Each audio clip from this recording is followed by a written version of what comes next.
Matamgi Manipuri Wari channel asibu tabiriba khwai pumnamakpu taramna okchari ngasi amu laubirasi Eigi Thamoigi Ningaichaobi ahumsuba tangka soba gari makol ama tabaduda phamlambadagi hawgalaktuna tholakpani adubu laklamniba mayam adu ubada harauna haima yaurakledana itaw wahai aduda Kanan Kumar su nofet tawduna hoi taw ekhoi yaurei Helena su firol makak marang khara se chaduna chenthorei atai ahal laman leibadu hannatuna yengdaba makai chingsangi manakta phat chensilaga nupadugi pambomda konsinduna hairei yamarawi nang lakpase lao imungda changase mapa ani dudi aduga uruba nate noktuna wari sana sana duna imungda jangki luhen basu Helena gi mataw adu yeningdraduna phat jangki Sunandaga Anjali gadi Helena gi mataw aduda mamit narabani Sunanda noksinaduna Helena aikhodi changasi hairoidro Helena sunoktuna aima inamoi su changasi lao masi haiduna chingsangi pambomda hena chetna konsinduna imungda changasi haibagumna jingi chingsang asawbagi sakfamdi uttana Helena gi makhot adu phatlauthoi aduga haini hairoi khangdabadu tawre Hey, kainu he, tap ka para kanu. Ai bulambi khangdaba angang machasi mangai ne nangna khalise. Wahai aduda Anjali di nokning mana lori magi kamchagi matawduda. Adubu no ubasu yadabana machin chiksinduna wana khangdi. Sunandasu Helena ne kai ki batare khanduna haire. Yare yare laose imungda changlase. Helena su chingsangi mawong adu sawningba phawrami. Adubu maithongdu thokte. No fet tawna hairei lao inama Anjali lao changase hoini ne makoi pulap asum tawna imungda changminarei Kanan Kumar amadi soba pakhang oiringai digi marup sanara abani aduklu natina bani chingsangan ba amadi Helena su longa oina hominarakpani piklingai digi hauna chingsangdi Helena bu hainadi adumakna phagi oi kari oi chingsangi mamana hinglingai batamda Helena bu Mamau oidini haiduna laknarambaduna hauzik phaba chayetnaba ama leiribani masigi chayetnaba si karamna chayetnadana batawgani haibasi chingsangna tattana khaliba wakhalni ma Helena bu sungnung nusiyu yadi asukuina piklingai dagi loinarakpa oirabasu marup amani haiba wakhal asidagi ahenba khalude khangena su khande ngayaki matung mayam adu pulap puna chak chaminarami binona mayam gi awat apa yengli mayam awat apa leirabasu hekta haibirauko tada awat apa leirabasu hekta haibirauko Kanan Kumar na yarani bino do amu makata na nakhoi gidi chasa luhin bana oina khumlai yarani dei domcha chak insang su yam hawi bino su nokfet tawduna nachan nupi na ne pukning changna thongli bani Noi mayam lakani haibaduda Helena su pangira singira khangdi ngakna mamadi yengduna haire ma aina kaida thongi ba soba su icham cham na haire kaino ne mama cha lon ba phau haitaba na cha nupi sina mayam asi thonglamgani haibadi ai di thajade bu Helena su mamadi yenglaga to aduni ai thong wahi adu haiba loiba nangdi binona Mamit o manao machanupida ingit tawrei Helena su yan khanglaklai adudagidi yamna hiba saduna hairei ba aina thongbani mataw sing adu oidaba ngangle haiba irai laina khangle noksu nokningle lakliba mayam adudi chingsang mapukningda tuminna soli tawza saisi yengone huranbida huranbi male moi mama machasidi noktum nokningle aidi binona Nangbu kaidorage ni thoiba hautrabro icha chadri dubo chingsang du tarang amada hauti luhen badu tuminna manau nupagi makhongda kauri chingsang su gyan khanglak laktuna amu ithak thakana haire yam hawi domcha Helena nokfetawna adubudi aina thongbani dana tawriba mataw singadu yengningakraduna Anjali du apan balaita dong hekta haire Chakse tumina chasiba chakat chakat yam ngangne chabum thakhamga amta khangde chingsang su tanja chare khanduna haire hoine amta fajana jase ahaw yen sangsidi chingsangi mungnadi adum yengbada khangre Helena mama machagi mataw adu chingsanga Anjali gan hainadre haiba Helena su sauningdabani Anjali gi mataw adu wakal de sukhali masingang si yam paroi dori adubudi heyeng wai aina pakon si dana lakna dori bani sunanda su machaga maupaga na tawri ba mataw adu phajadre khanduna haire Helena Ningthouja saunu ko ani se sumaini sum taw lerabani chak chabada wari sana ba yadabani handakti bino su noksina duna saudida sumaini mi koidrise yamna phai Helena su makha samthari saudida inama aigi su ichani Anjali di Helena na dumna hairakpaduda Anjali gi wakhalda thang suri ma paraga mamai sida chabat heglenba aduga thum thakchini ngasi I karktana ko chingsang charamba du chap leptuna hairi Taima nangi mobile di Sunanda su ingak na hairi kaidorage sofa de lehoba bag tu di hobani o password ti taima kaigino aidi password ka thamdabani ne chingsang makha taraktre phamlambadagi hogatuna hairi ai hogalage baba kaka hogalamage ko wahai asi hairamduna besinda makut ado singna hamdoklaga amu gam thoki chingsang na thokraba matung Anjali na tapna hairi khoi kamchagi sibu kaigi oi jano ne tumini yengluge su masi haiduna masu hogalai Helena su ipak paktana asidi aisu yengluge masi haiduna Anjali gi matung de inarei bino sinoktuna tawri si yengune Sunanda na mu kamdawni ide angang machaga chapek manai tawrise somda su chingsang matai magi mobile da kari nu yenglaba matung magi mobile adu lakthokuna pangmeta metli pumnamak adu loiraga onthorakpada Anjali gi Helena gana matung da leptuna leirambadu ubada khangprek khangi mana tawribadu khanglamgadra haini su pakhali Anjali na kamcha kaidawri na hairo chingsang gi wakhalda hais khangdi khangudra mali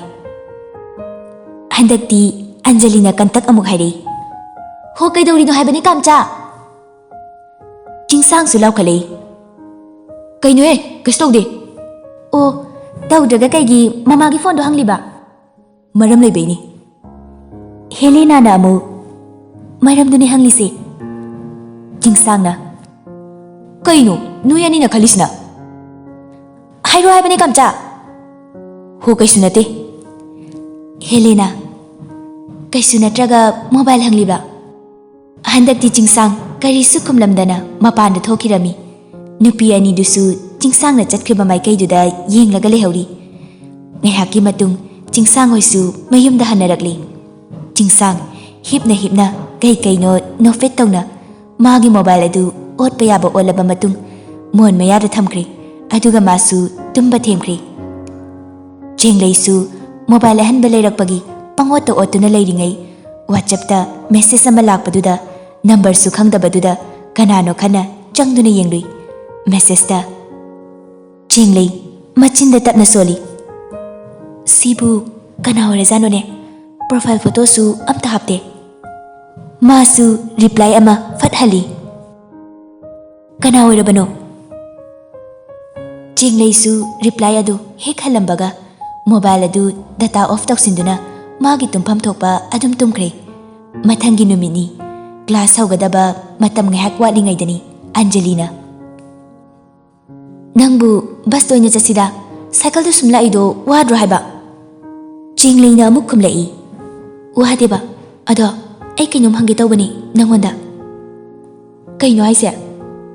nang aigi number se Pinky hoidaga pibro pidi aidi Pinky su magi maming pan bataki baduda haire kaino ai kau bro kaidorage chenglei na kaudie chenglei don sinduna Anjali na kaigino nangna number pitokta baga hangli dubo ngarangse number khangdaba ma WhatsApp da text tori aduda idi nangna Pinky hoidaga number pibadagi tharoi biningdana aisu message to halluri Pinky su wari aduda yaksilei kaino ai number di nangonda leiri dudi hoiba aido save toksindriba aduda khangnaba mi oiramnina message to su hankibani noi magi number do natabadaro hoi nati aigidani aduga mamagi phone dasu mayamgi number sing amata save toksindri nangi mobile na karam kanda leiriba jenglei sor sang na hondoktuna tapna hairi khoi mana aigido ngarang ta leiri aduda Anjali da call tawbane ina o ai khoi daga di tawbirapa natene Anjali no aina fat khumlei ho aina nuksiba hen tawrini Surbalana yare nuyani gidu yare ko jenglei da muk onsinduna Surbala do hairei ngai kone do kai hairei no message tabo jenglei kai su harak pabudi natida jenglei haina kaure Pinky na o adudi nang kang mamina tharak pani ne hoi ado aina number da isilaga puri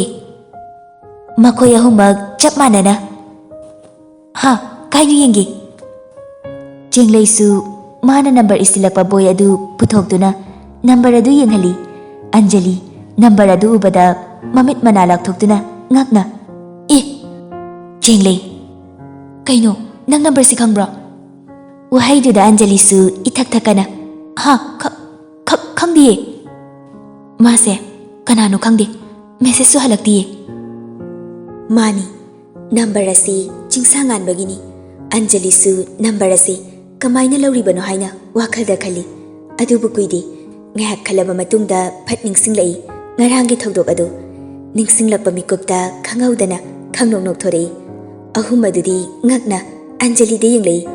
Pinky na kaidore kari khunok chanok no rasiam yaudi Surbalana amu hoine sengba ngawbu ngawbra kaino jenglei na nangna noklidubu kaigino maram hairo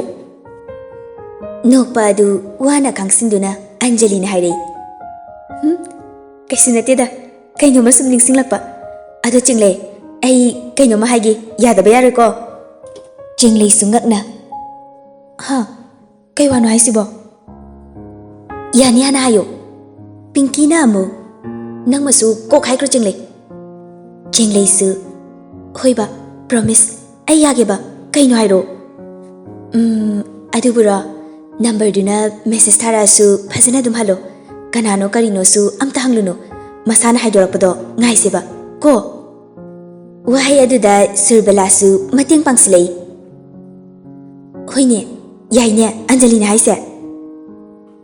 Pinky hoi adudi Anjali na haise asmain torase aduna phadoi male jenglei na hoi ado tandi tali aina do mandi aina da bagay aro ko idea nangi minga kaurei do nang khangba mine hoi se noi miyam na hairabani na aina na batawrage ai makhoi na sumna wari sanaringai tanjadida oza su changlaktuna class hauri Anjali school hek halakpaga mamagi manakta changlaktuna noklaga hairi ma kainum haibiyura hoine hayune aduburo wa adu makha taba ngamdri ningsing pangnokta noktuna laikri Anjali do machagi mataw aduda sunandasu haima kaidorage mi nangbo ngawrabrami hauzik maramdo khangadi ima nangsu pukpaiba makai nokkanida hoini kaino adudi hairodana ado kanamtari de haidokpa yaroi ko sigi wase hairoi habani bi manangbo nokpa adu khangsinduna Anjali na hairei ngarang kamchana mamagi phone hangbado nokpa adu khangsinba ngamdri amung nokthorei sunandasu khangningna hoini adu kaidorage haiba wado mayak singna kokta mobima handakti Anjali nokpa adu leptuna phajana hairei khoi kamchana mamagi phone hanglido aigi manabi ꯆꯦꯡꯂꯩꯒꯤ ꯅꯝꯕꯔꯗꯣ ꯍꯨꯔꯥꯟꯕꯒꯤ ꯑꯣꯏꯔꯝꯃꯦ ꯍꯥꯏꯕ ꯃꯁꯤ ꯍꯥꯏꯗꯨꯅ ꯑꯃꯨꯛꯁꯨ ꯅꯣꯛꯂꯤ ꯁꯨꯅꯟꯗ ꯌꯥꯝꯅ ꯉꯛꯅ ꯍꯥ ꯈꯣꯏꯊꯣꯏꯕꯅꯗꯤ ꯅꯃꯥꯟꯅꯕꯤꯗꯨꯕꯨ ꯈꯪꯕꯖꯥꯠꯂꯣꯅꯦ ꯃꯗꯨꯃꯗꯤ ꯑꯩꯁꯨ ꯈꯪꯗꯦ ꯏꯃꯥ ꯅꯠꯇꯦ ꯅꯪꯅ ꯋꯥꯐꯝ ꯑꯁꯤ ꯀꯃꯥꯏꯅ ꯈꯪꯂꯤꯕ ꯃꯃꯥ ꯁꯨꯅꯟꯗꯗ ꯑꯟꯖꯂꯤꯅ ꯊꯣꯛꯈꯤꯕ ꯊꯧꯗꯣꯛ ꯄꯨꯝꯕ ꯋꯥꯔꯤ ꯂꯤꯔꯝꯃꯤ ꯆꯤꯡꯁꯥꯡꯅ ꯅꯝꯕꯔ ꯂꯧꯈꯤꯕꯒꯤ ꯃꯑꯣꯡ ꯆꯦꯡꯂꯩꯗ ꯃꯦꯁꯦꯖ ꯊꯥꯔꯛꯄ ꯆꯦꯡꯂꯩꯅ ꯅꯝꯕꯔ ꯑꯗꯨ ꯃꯈꯣꯏꯗ ꯌꯦꯡꯍꯜꯂꯛꯄ ꯁꯤꯠ ꯅꯥꯟꯅ ꯇꯝꯂꯝꯃꯤ ꯁꯨꯅꯟꯗꯁꯨ ꯅꯣꯛꯂꯒ ꯀꯔꯤ ꯑꯩꯈꯣꯏ ꯊꯣꯏꯕꯅꯕꯣ ꯊꯥꯖꯗꯦꯗ ꯍꯟꯗꯛꯇꯤ ꯑꯟꯖꯂꯤꯗꯨ ꯃꯥꯅ ꯑꯗꯨ ꯊꯋꯥꯏ ꯌꯥꯎꯅ ꯂꯤꯔꯒ ꯃꯃꯥꯅ ꯊꯥꯖꯗꯦ ꯍꯥꯏꯔꯛꯄꯗꯨꯗꯗꯤ ꯁꯥꯎꯅ ꯍꯥꯏꯔꯛꯏ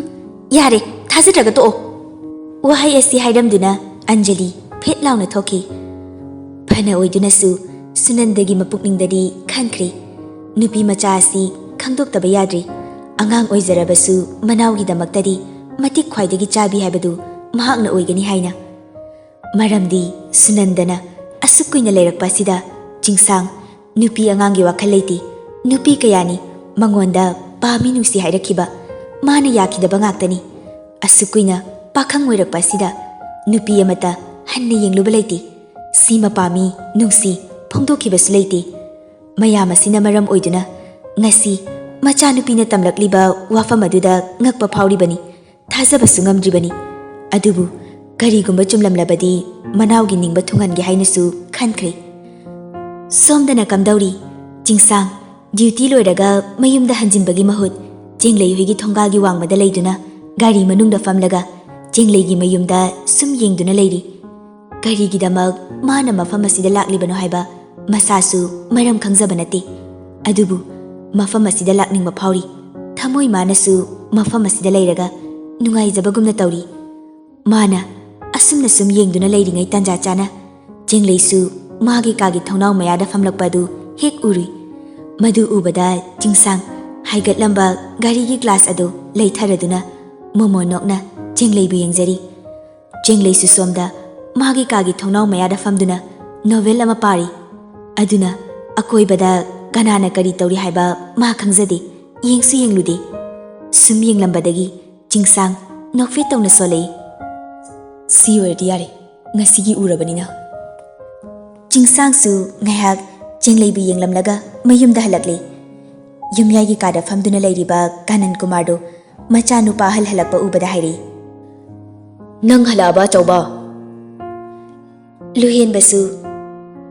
ꯍꯣꯏ ꯕꯕꯥ ꯉꯥꯏꯈꯣꯅꯦ ꯋꯥ ꯑꯃꯇ ꯈꯟꯅꯁꯤ ꯉꯁꯤꯗꯤ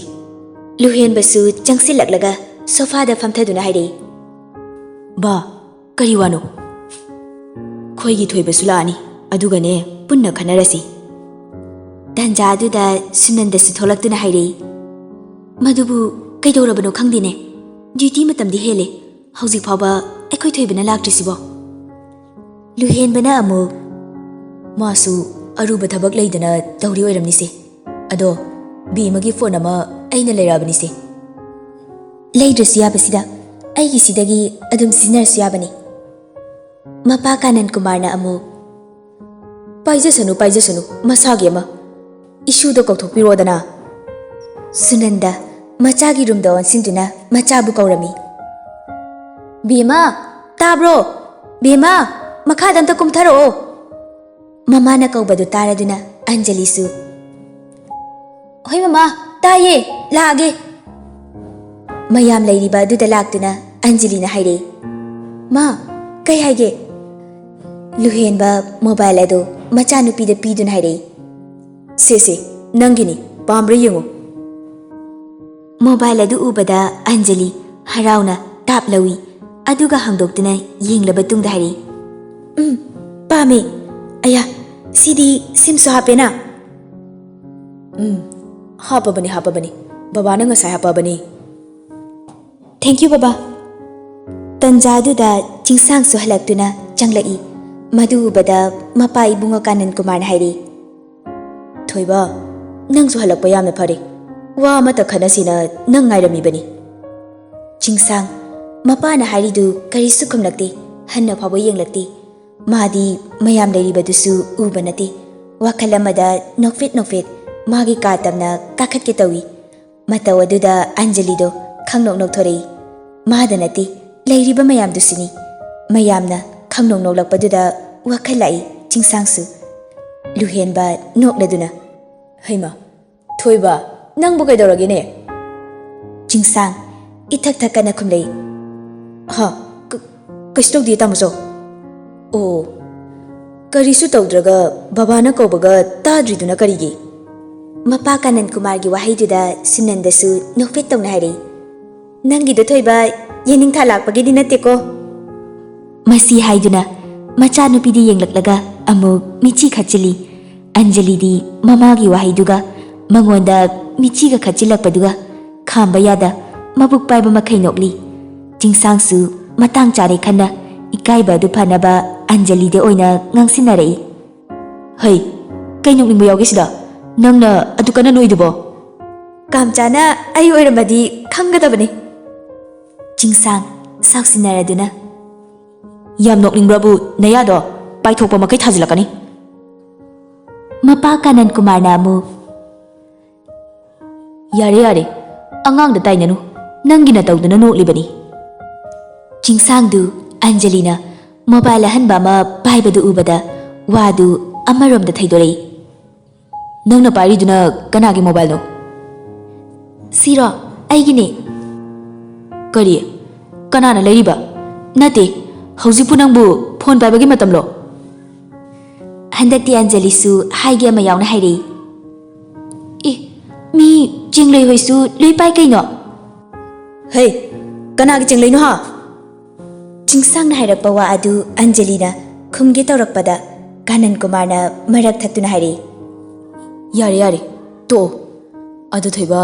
ꯅꯪꯁꯨ ꯂꯥꯛꯑꯕꯅꯤꯅ ꯋꯥꯔꯤ ꯑꯁꯤ ꯈꯟꯅꯔꯁꯤ ꯃꯌꯥꯝ ꯂꯩꯔꯤꯕ ꯑꯗꯨꯗ ꯆꯤꯡꯁꯥꯡ ꯆꯪꯁꯤꯜꯂꯛꯂꯒ ꯐꯝꯊꯔꯛꯇꯨꯅ ꯍꯥꯏꯔꯛꯏ ꯍꯦꯛꯇ ꯍꯥꯏꯕꯤꯌꯨ ꯕꯕꯥ ꯀꯩ ꯋꯥꯅꯣ ꯁꯣꯔ ꯑꯃ ꯁꯥꯡꯅ ꯍꯣꯟꯗꯣꯛꯇꯨꯅ ꯀꯥꯅꯟ ꯀꯨꯃꯥꯔ ꯇꯞꯅ ꯍꯥꯏꯔꯛꯏ ꯅꯃꯥꯒꯤ ꯆꯍꯤ ꯀꯨꯝꯑꯣꯟꯁꯨ ꯀꯨꯏꯔꯛꯇ꯭ꯔꯦ ꯊꯥ ꯑꯃꯔꯣꯝꯗ ꯉꯥꯏꯔꯤ ꯑꯗꯨꯒꯤ ꯈꯟꯅꯁꯦꯅ ꯇꯧꯕꯅꯤ ꯂꯨꯍꯦꯟꯕꯅ ꯑꯃꯨꯛ ꯈꯨꯝꯂꯛꯏ ꯌꯨꯝꯗ ꯑꯗꯨꯝ ꯍꯥꯟꯅꯒꯨꯝꯅ ꯆꯥꯛꯂꯦꯟ ꯀꯠꯁꯦ ꯏꯃꯥꯒꯤꯗꯤ ꯆꯤꯡꯁꯥꯡꯅ ꯑꯃꯨꯛ ꯍꯣꯏ ꯑꯌꯨꯛꯇꯅ ꯌꯨꯝꯗ ꯍꯥꯟꯅꯒꯨꯝꯅ ꯎꯁꯣꯞ ꯀꯠꯂꯒ ꯅꯨꯡꯊꯤꯜꯗꯅ ꯍꯣꯝ ꯈꯔꯗ ꯆꯠꯂꯒ ꯀꯩ ꯀꯩꯅꯣ ꯄꯥꯡꯕ ꯉꯝꯕ ꯑꯉꯝꯕ ꯃꯇꯦꯡ ꯈꯔ ꯄꯥꯡꯁꯦ ꯍꯟꯗꯛꯇꯤ ꯕꯕꯥ ꯁꯨꯅꯟꯗꯅ ꯑꯃꯨꯛ ꯕꯕꯥ ꯑꯩꯁꯨ ꯊꯣꯏꯕꯅ ꯍꯥꯏꯔꯤꯕꯁꯦ ꯌꯥꯅꯤꯡꯉꯤ ꯃꯍꯩꯁꯨ ꯑꯣꯏꯅꯤ ꯐꯔꯦ ꯐꯔꯦ ꯑꯗꯨꯝꯅ ꯇꯧꯔꯕꯁꯤ ꯏꯆꯥꯁꯤꯡꯅ ꯍꯥꯏꯔꯕꯅꯤꯅ ꯑꯟꯖꯂꯤ ꯑꯍꯜꯁꯤꯡꯅ ꯁꯥꯟꯅꯔꯤꯕ ꯋꯥꯔꯤ ꯑꯗꯨ ꯇꯥꯔꯕ ꯃꯇꯨꯡꯗ ꯋꯥꯈꯜꯗ ꯈꯜꯂꯛꯏ ꯇꯥꯟ ꯆꯞ ꯆꯥꯔꯤꯁꯤꯗꯤ ꯀꯥꯅꯟ ꯀꯨꯃꯥꯔꯁꯨ ꯃꯈꯥ ꯇꯥꯔꯛꯏ ꯐꯔꯦ ꯐꯔꯦ ꯅꯈꯣꯏꯁꯨ ꯅꯊꯧ ꯇꯧꯖꯔꯨꯔꯣ ꯄꯨꯡ ꯈꯔ ꯍꯧꯖꯤꯟꯈ꯭ꯔꯦ ꯆꯦꯡꯂꯩꯗꯨ ꯃꯣꯕꯥꯏꯜꯒꯤ ꯅꯣꯇꯤꯐꯤꯀꯦꯁꯟ ꯂꯥꯛꯄꯗꯨꯗ ꯌꯦꯡꯂꯨꯏ ꯉꯔꯥꯡꯒꯤ ꯅꯝꯕꯔ ꯑꯗꯨꯗꯒꯤ ꯃꯦꯁꯦꯖ ꯂꯥꯛꯄ ꯑꯣꯏꯔꯝꯃꯤ ꯃꯦꯁꯦꯖꯀꯤ ꯋꯥꯔꯣꯜꯗ ꯅꯪ ꯉꯁꯥꯏ ꯎꯔꯝꯃꯤ ꯆꯦꯡꯂꯩꯁꯨ ꯃꯃꯥꯟꯅꯕꯤꯁꯤꯡꯅ ꯍꯥꯏꯕꯒꯤ ꯃꯇꯨꯡ ꯏꯟꯅ ꯔꯤꯄ꯭ꯂꯥꯏ ꯇꯧꯔꯝꯃꯤ ꯀꯥꯏꯗ ꯆꯤꯡꯁꯥꯡꯁꯨ ꯔꯤꯄ꯭ꯂꯥꯏ ꯂꯥꯛꯄꯗꯨꯗ ꯍꯔꯥꯎꯅ ꯑꯃꯨꯛ ꯃꯥꯁꯨ ꯔꯤꯄ꯭ꯂꯥꯏ ꯇꯧꯏ ꯅꯪ ꯉꯁꯥꯏ ꯊꯣꯡꯅꯥꯎ ꯃꯌꯥꯗ ꯐꯝꯍꯧꯕꯗꯣ ꯑꯩ ꯎꯏꯌꯦ ꯆꯦꯡꯂꯩꯗꯨ ꯉꯛꯅ ꯃꯆꯤꯟꯗ ꯁꯣꯜꯂꯤ ꯑꯦ ꯃꯥꯗꯤ ꯀꯃꯥꯏꯅ ꯈꯪꯉꯤꯖꯥꯠꯅꯣ ꯑꯩ ꯈꯪꯕ ꯃꯤꯗꯤ ꯁꯣꯏꯗꯅ ꯑꯣꯏꯒꯅꯤ ꯃꯁꯤ ꯀꯔꯝꯅ ꯃꯁꯛ ꯈꯪꯅꯕ ꯇꯧꯒꯅꯤ ꯑꯩ ꯉꯥꯏꯍꯥꯛ ꯈꯜꯂꯒ ꯆꯦꯡꯂꯩꯁꯨ ꯔꯤꯄ꯭ꯂꯥꯏ ꯇꯧꯏ ꯑꯣ ꯑꯗꯣ ꯁꯣꯝꯒꯤ ꯃꯤꯡꯁꯦ ꯀꯔꯤ ꯀꯧꯒꯦ ꯅꯝꯕꯔꯁꯦ ꯁꯦꯚ ꯇꯧꯁꯤꯟꯒꯦ ꯇꯧꯕꯅꯦ ꯍꯟꯗꯛꯇꯤ ꯊꯥꯔꯛꯂꯤꯕ ꯃꯦꯁꯦꯖ ꯑꯗꯨ ꯎꯕꯗ ꯆꯤꯡꯁꯥꯡ ꯈꯪꯄ꯭ꯔꯦꯛ ꯈꯪꯏ